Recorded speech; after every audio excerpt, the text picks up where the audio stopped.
Welcome to the Ugly Podcast, the place where creatives are encouraged to make messy, ugly art and to redefine their relationship to their inner critic. Every other week, I am joined by creatives of all mediums and methods to discuss our creative processes and how we navigate the mental minefield of creativity. This podcast serves as a reminder that you and your art get to be whatever the hell you want to be, ugly and all. Welcome back to the Ugly Podcast. I'm your host, Lauren Alexander. I use they, them pronouns, as you all know, and I have a great guest for you all today. My guest is known as the Pineapple Lady and is a licensed mental health counselor, board-certified art therapist, researcher, and multidisciplinary artist. She serves as the CEO of Pineapples with Purpose, a pioneering mobile health service introducing art therapy to communities affected by race-based traumatic stress. Some of her recent accomplishments include being an Arts in Medicine Fellow, Baldwin for the Arts Fellow, Culture of Art Leadership Institute Fellow, and the current artist in residence at the Ferret House. Welcome to my guest. Would you please introduce yourself with your name and your pronouns, please? Yes, my name is April Fitzpatrick, and I use she, her pronouns. Amazing. Welcome. I'm so happy to have you here. First and foremost, can you tell me a little bit more about your mobile art therapy practice? That sounds just so truly amazing. Yeah, so I have a bit of a great history in traditional clinical practice, working across various settings, from schools to rehabilitation centers, psychiatric hospitals, outpatient facilities, and so juvenile justice centers. And so, in all of these spaces, there was always a commonality or a type of grieving moment of like, what happens next? Like, and so I became very I was always kind of aware and interested in community work, but looking at how art therapy and mental health in general, the landscape and the language and the expectation can be transformed into community practice, which for me looks at the accessibility, the availability, the appropriateness. And so I thought about mobile mental health as a way to go into communities and reach communities to lessen all the barriers that sometimes prevent people from getting quality care and the continuation of it. So, taking advantage of passive experiences as well, um, while challenging the traditional model of therapy. I love So that. it's rooted out of collaboration. So That's so good. Amazing. And then pineapples are a big part of what you do, both in such a your large art part. and in your and in your therapy practice. What is where did that idea come from? What does it symbolize for your work and for the people that you work with? Right, right. Well, first I'd like to give you a gift. I know we're not a virtual pineapple gift. Oh my if we were gosh. if we were in person. I love it. But give me your address, I can always mail it.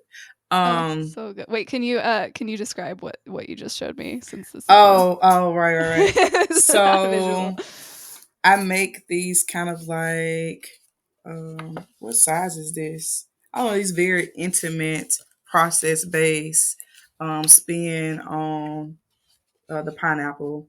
And so I look at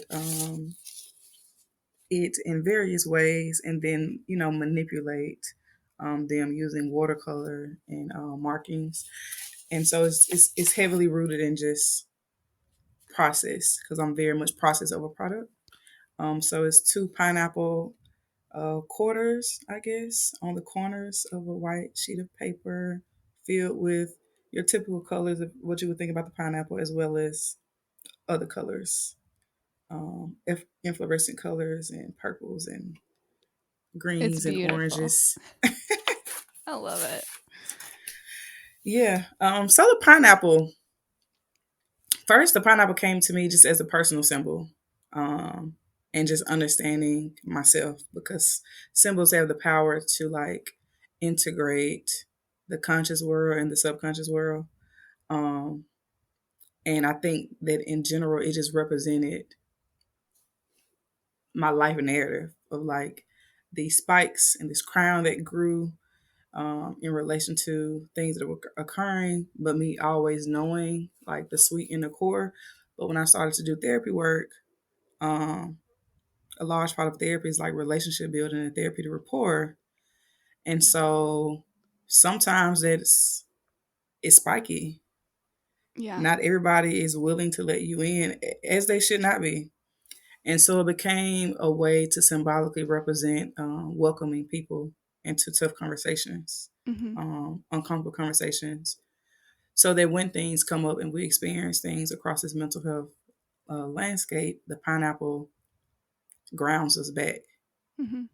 And so what I would find is that no matter the conversation, whether it stuck, it didn't, whether it was challenging or comforting, what people remember when they left was the pineapple. Mhm. And that's all I really wanted to happen because it's the power of symbolism and giving somebody the agency to understand their own narrative through this symbolic thing. Um, and an overall mood booster. Yeah. And those are very simple steps that are required when we think about changing one's perspective. Mhm. I love that. I love the idea of, the spikes on the outside, they're not bad. They just are. Mm-hmm. So even when you have that kind of spiky exterior of protection, that's not bad. That is Right, just that's how you were formed to protect yourself, and that makes sense. right. Yeah, I How, love how that. do we honor those things? Because, we're so quick to call a thing or say, oh, that's a defense mechanism. And it's like, Mhm. I mean, and also, there's so many reasons why there's the pineapple. So, I mean, it was a personal thing. Then that activated, how can I use this to engage with people? Mhm. And then I actually started to look at the symbolic facts of the pineapple. Mhm. So the pineapple is made up of 200 flowers that form together to form the fruit. Hmm. So I was like, mind blown. Because I'm like, behind this spike is an actual flower. Yeah, I didn't realize that. Yeah. Um, so then I went down a rabbit hole. Yeah. I'm like, put me on Jeopardy. Like anything, I'm Category telling you. is pineapples. Right. I got you. It takes 3 years to grow. It was just all these magnificent facts that truly align with, for me, human development Mhm. and what it needs to thrive and to know. So yeah, I started to use it as like a guiding metaphor. Mhm. I love it. I didn't realize that they took 3 years to grow. That works so well with like a therapy model of like whatever you are working on, whatever you're cultivating, it might take 3 years to grow. It's Exactly. not going to just sprout up overnight. Oh god. That's so good. I mean, the therapeutic relationship, Mhm. listen, it can take up to a year itself before you truly feel like you are one with your therapist. And it has nothing to do Mhm. with like the skill training per se or the different uniqueness of personalities. It's really like the process and the time it takes to be in a relationship with someone. Yeah. Yeah, definitely. So good. All right, let's just talk about you. How has creativity moved throughout your life? Were you always super in Mhm. touch with your creativity?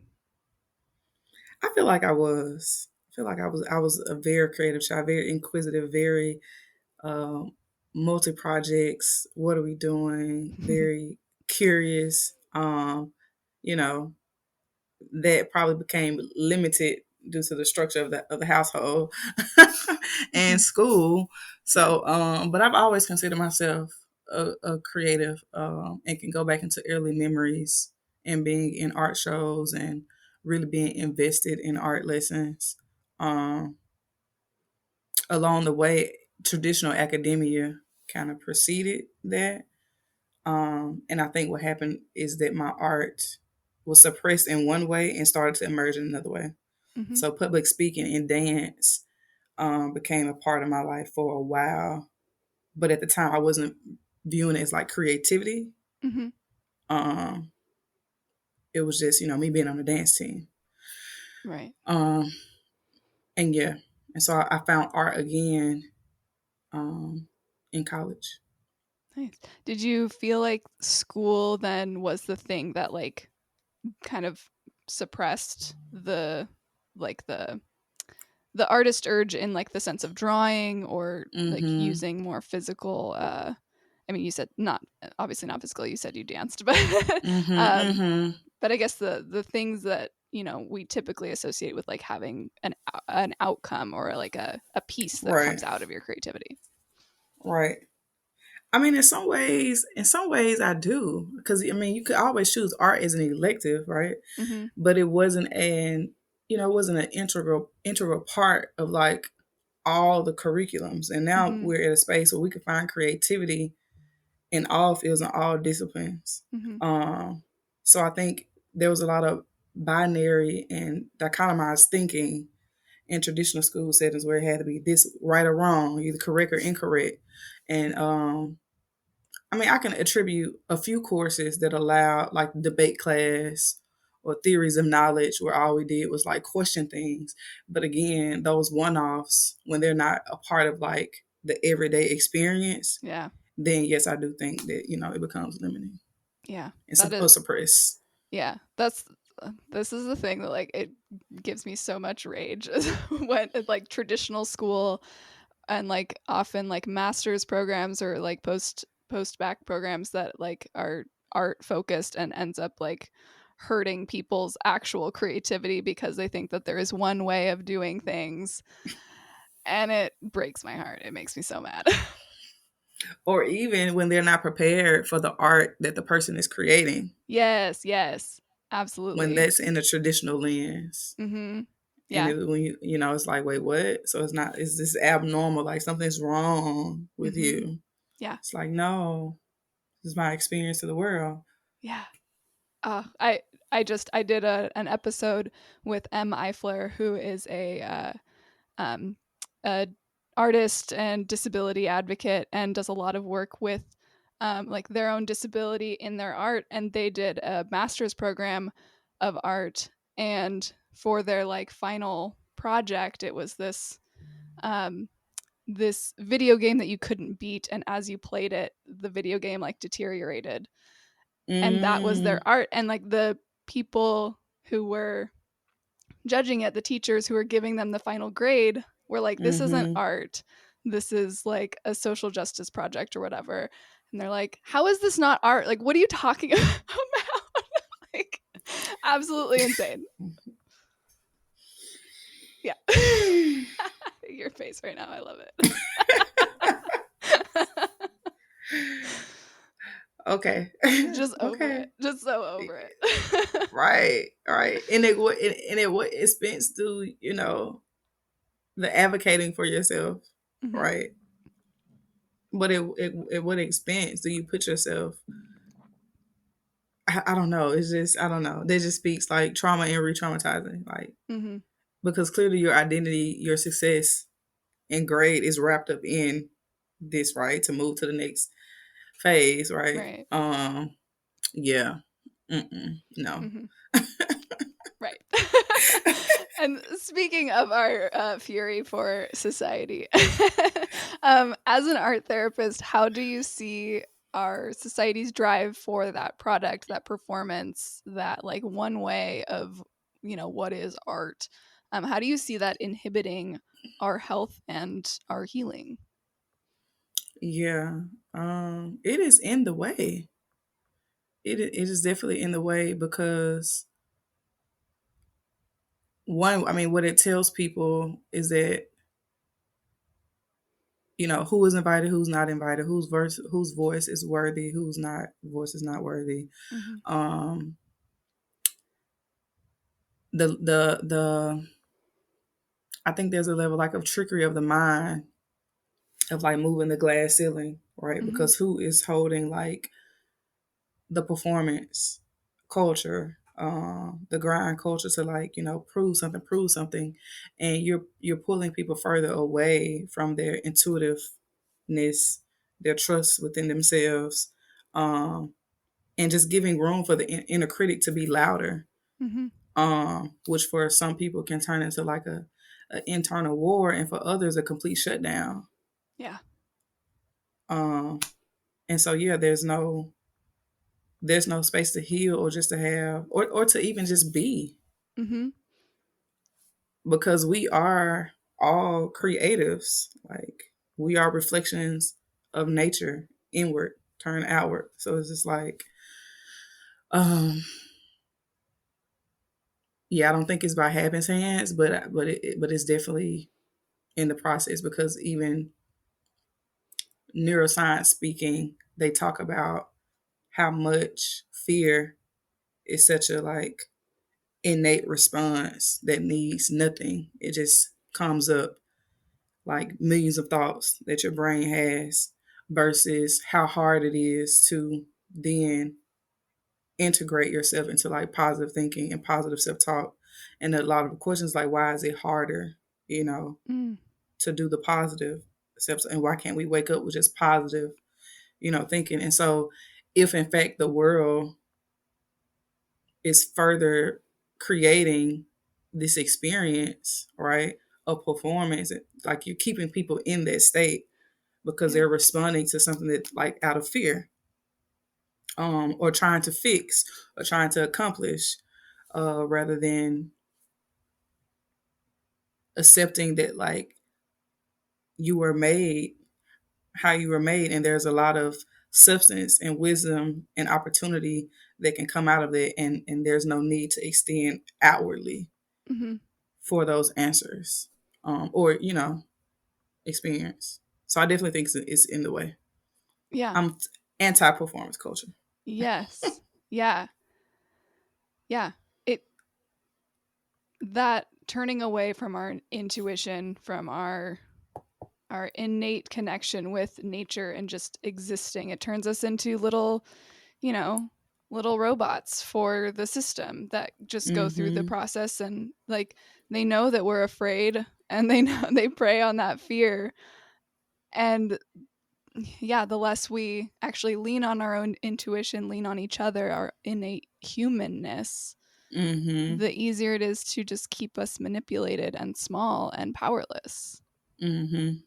Yeah. Yeah. Even when I'm in therapy and I sometimes can get I mean, I see a client on a variety. So whether they are very like highly logical people and need product, or they're highly emotive people, they want a task. Like I want to be like fix. And I asked them, I was like, I can give you all the worksheets in the world. I'm like, but are you completing these like for performance reasons, to show yourself that like you're working on something? Hmm. Are you, trying to look at the product, to measure up against, who you are? Because if you are like that, that's not what therapy is. At least, in my scope of practice and how it really works. And you might do yourself more hindering and harm, because what happens if you have a successful session and you complete the worksheet and then something goes out in society and happens, or you wake up and still don't feel good the next day, And I think that too inhibits the process of healing, because we go in with this very rigid expectation, and by 6 months and by a year, I'm going. And it's like, well, life is going to keep happening, so we really don't know. Something else may occur in 6 months. Yeah, I yep, it feels like you're just speaking to me right now. Like, Oops. I know, I feel but this is this is something that I know about myself, and I know I'm actively working on it right now, because I've seen it so much, especially right now, where my desire to just fix something and have it be done and away from me is feeling tortured right now, because there is Mm, no way to fix what is going on in the world right now like that. It's going to take mm-hmm, time. It will probably take my lifetime to continue working for justice, for liberation for all people. And mm-hmm, my brain is like, we have to fix it now. And it's like, you mm-hmm, have to continue, like, you have to get into the process. You cannot focus on the like end product, because you might not even be alive to see it. I hope I mm-hmm. am. I like I so hope I am, but like you just don't know. And Right. so, yeah, and I mean, part of that so much just it seems like that's so much of the society that we live in of just like you get things now, you if Mm-hmm. something is broken, you throw it out, you get a new one. Right. We can't just throw out society right now. We have to like delve into it and delve into ourselves. Oh, yeah, I'm so glad you said all that. Because that is definitely what I'm struggling with right now. Yeah, yeah. And that was a large struggle when I came to this residency Hmm. because like I said, I came straight from a psych hospital for 2 years. So it's like Hmm. it's just a different level of intensity.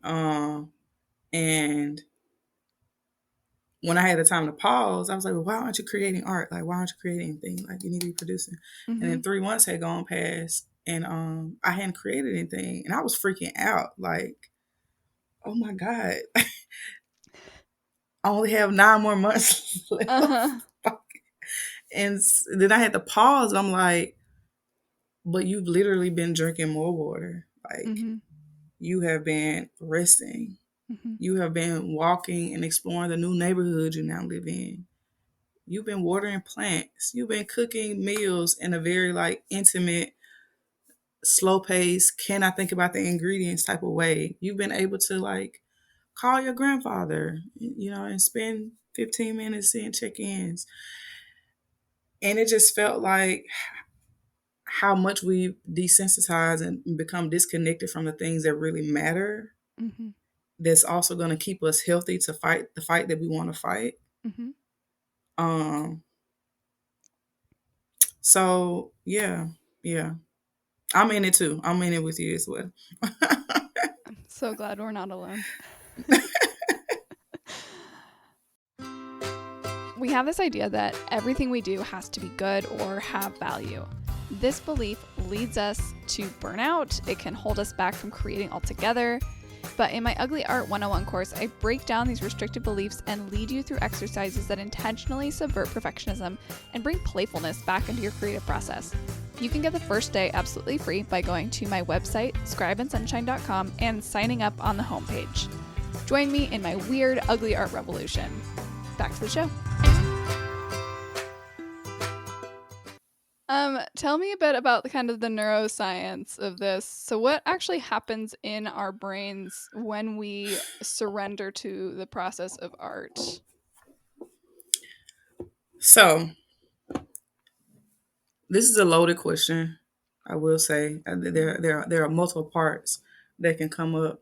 And just for the record, I'm not a neurologist or a neuroscientist, but I'm very fascinated and spend a lot of time with the work, specifically art's role in it. Um, in the works that I've researched and the observations I've been able to make with clients, um, the three parts of the brain that people tend to sit with is the Broca region, which is the one for language, the frontal lobe with the executive functioning and our ability to problem solve and make decisions. Um, the hippocampus, which is near the brainstem, and the amygdala, which processes emotions. And so, a lot of my work looks at the lens of people's lives through trauma.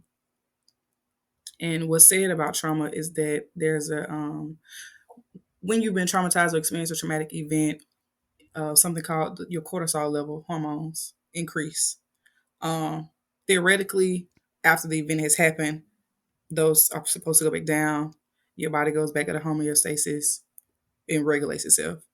Well, when you look at prolonged trauma, and particularly my interest in race-based traumatic stress, is when your body has the inability to calm back down because every day you're always like confronted with this.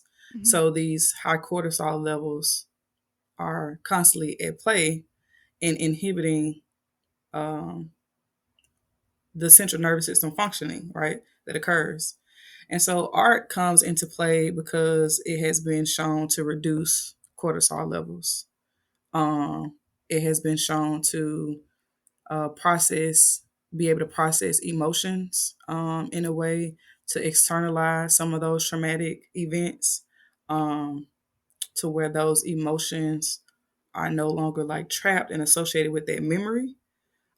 And so once they're externalized, clients have the agency or the autonomy to like recreate memories and create new narratives Mm-hmm. around that emotion, and experience the same situation differently.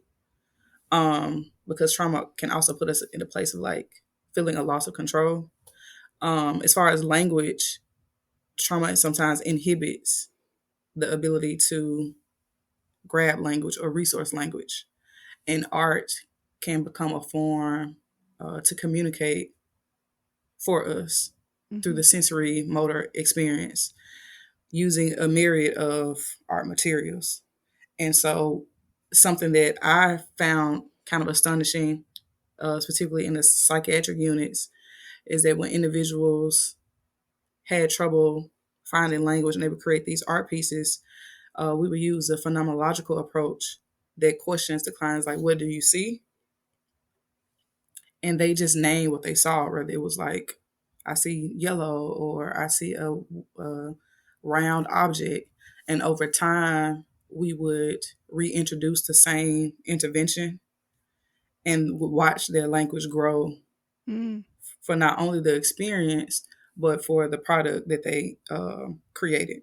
Yeah. Um, as far as executive functioning, like trauma can inhibit our ability to just like have frustration tolerance, imagine and think forward, and not be so impulsive in ways that can lead to self sabotage or just harmful behavior.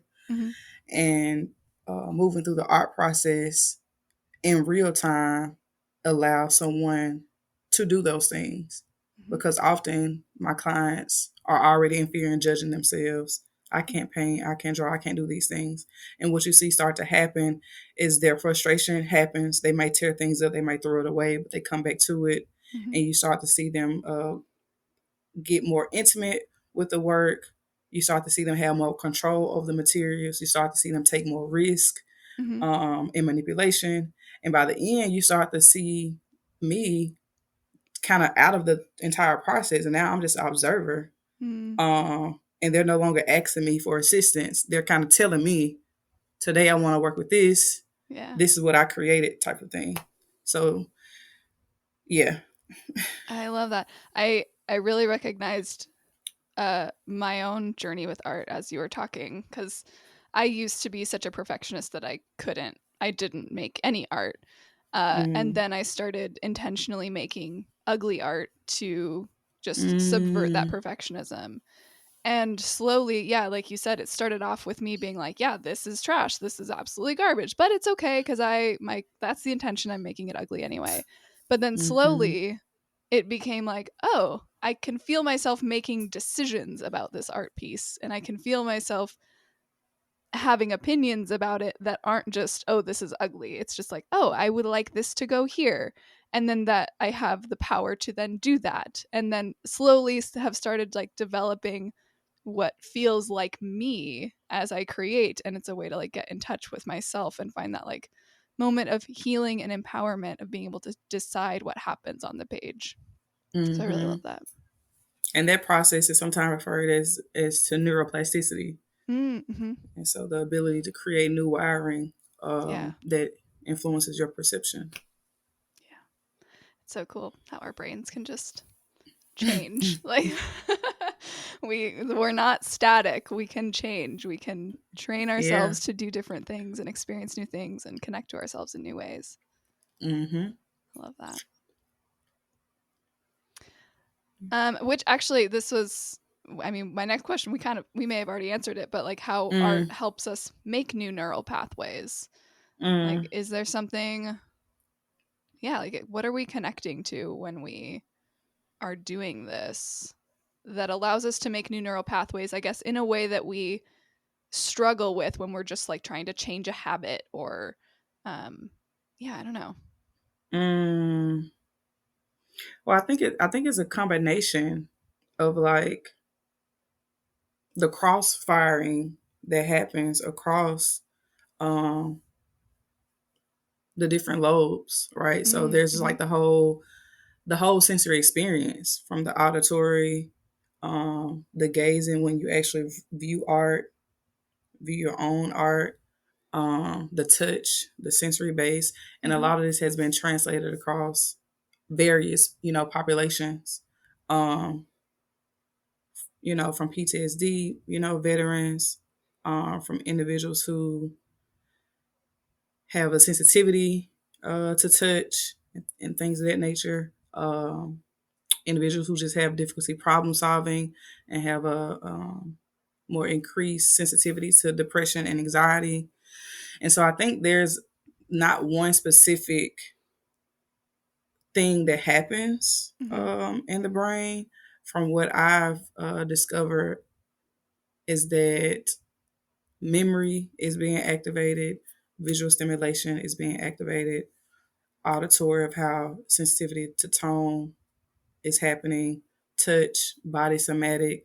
So I think it's an integral working Mhm. um, of creating new experiences, because those new experiences then um, give new wiring. And so they talk about it in the way of like hormones. So, like I said, like the decrease in cortisol levels, increase in dopamine. Mhm. They talk about oxytocin that occurs when art then connects people to one another. Yeah. Um, so, yeah, Yeah. Lots going on. What's going on in our yeah, little so brains? lots going on.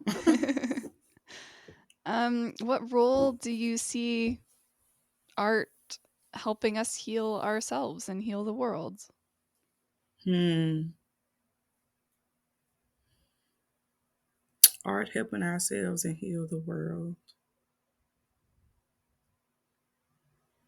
Yeah, I think there are so many possibilities, but what I'm most excited about is like the cross discipline work that's happening. Mhm. Because like you said, art traditionally, or like for a long time, it's just like, oh, stereotypically in school, arts and crafts, we leave it there. But we're seeing art show up in hospitals, um, in the medical field, and I think I get most excited about that, because a lot like public health and health disparities that are occurring across so many populations, and challenges. And so just knowing that different fields and disciplines are getting to the point where like we can move outside of who's right Mhm. and who presented the most profound research, and really like come together and realize that like we all need one another. Mhm. And if we can intersect from the mental health and public health perspective, especially on a policy level, Mhm. then there's more invitation for arts to be reintroduced into the school, Mhm. for more initiative for community art centers to exist, um, different language and calls for museum and galleries and their role, that they have and responsibility to the community, because a lot of times they're in the heart of a community Mhm. that's been disenfranchised. Yeah. um, and so,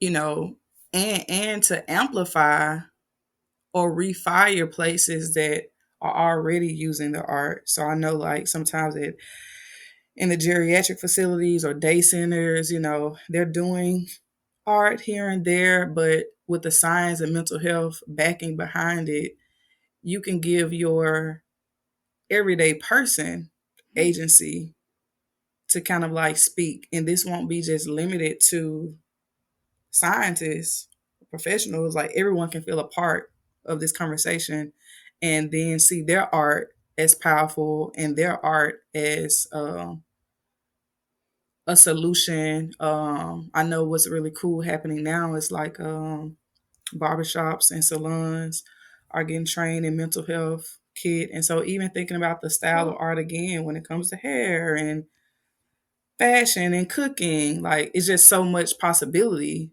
Yeah. that we can now rewire how we see the gifts that we're giving to the world and see it beyond a moment in time, but an ability to like actually heal and support someone and Mhm. have the science to kind of to back what we already have like been knowing or acting out. Yeah, absolutely. I love that tapestry that you kind of wove there of all of these things coming together, and all being equally important. And especially that feeling of connection through art that isn't just like, oh, the people who make these very famous paintings that like Right. those are given the spotlight. It's like, no, just these community centers where people in the community can share their Mm-hmm. art and feel that importance, feel that connection together.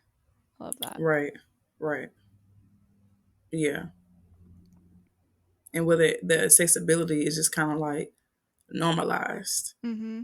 Yes, where you can walk absolutely. past a piece of chalk and like if you just feel like drawing, just like draw, you know? I love that. Yeah. Yeah. Beautiful, beautiful world coming to us. Um, do you have any last thoughts on this time that we find ourselves in?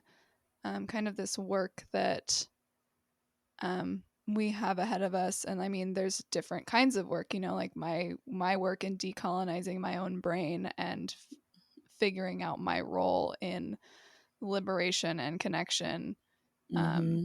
is different than your role as a healer for race based trauma. And so I Mm-hmm. guess yeah. Any final parts thoughts on that?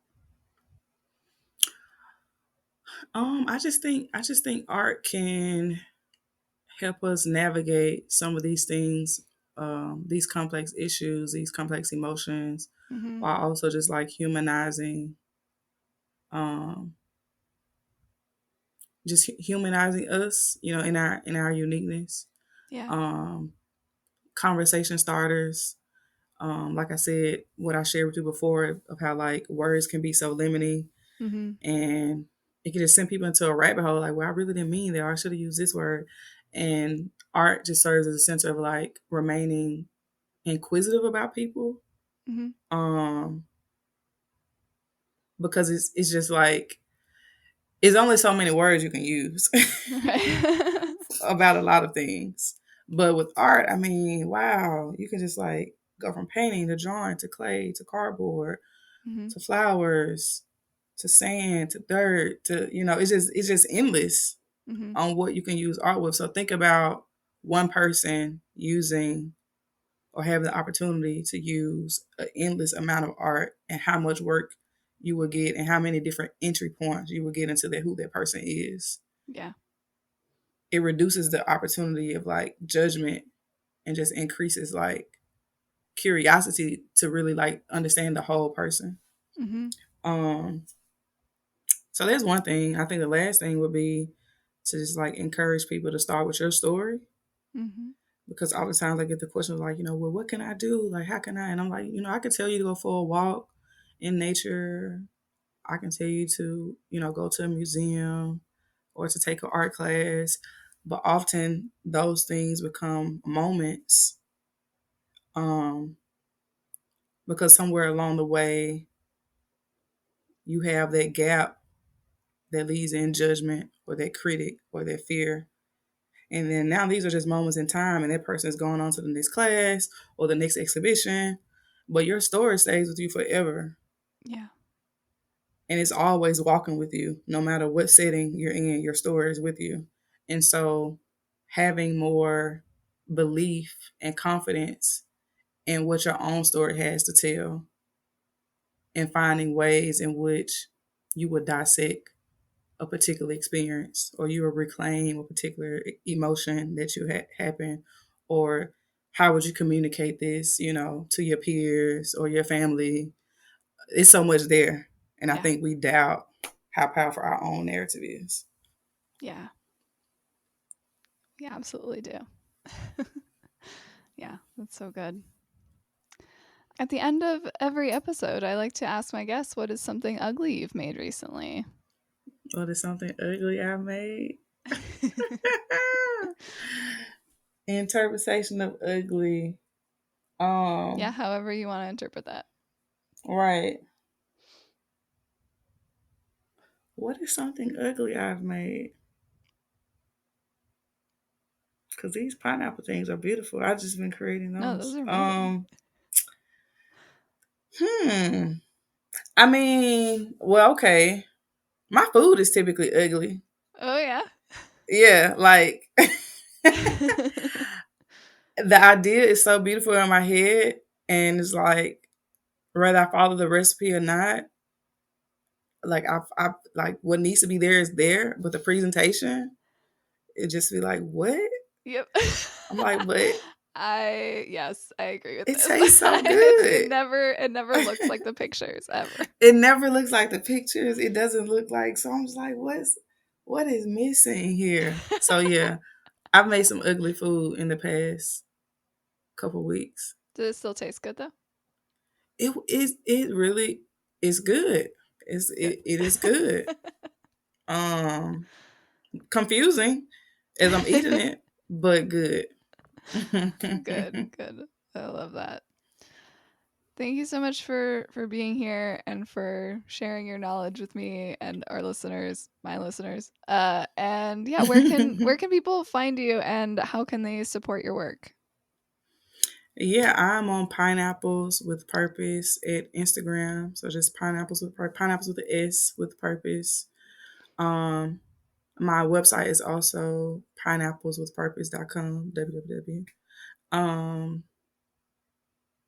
what else am I on? Is that it?